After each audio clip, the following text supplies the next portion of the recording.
Now it's time to build a graph from scratch. So here's what I want you to do. Create a graph class. In this class, we need a node class, which is going to be private, just like before, because this is implementation detail. We don't want consumers of a graph to know how it's implemented internally, okay? In the node class, we need a field. Let's call it label. And this is going to be a string. Now, in a real application, instead of storing a string in a node, we could store a person object, a job, a city, an airport, whatever. Now, in this graph, we need a few operations. One is add node, which takes a label. So we call this method, give it a string, and this method will wrap that string inside a node object.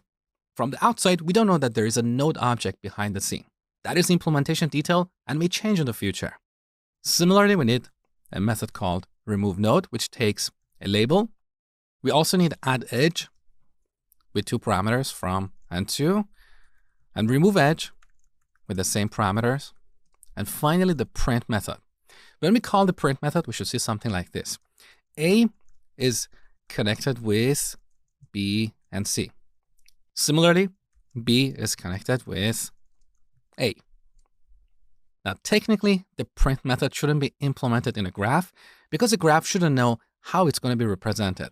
In this program, we are printing this graph on a console. In a real application, we may want to visually draw this graph on the screen. So this graph class shouldn't know how it's going to get represented. But in this course, it's totally fine to do this. We just want to use the print method to make sure our implementation is working properly. So spend 20 to 30 minutes on this and then come back see my solution.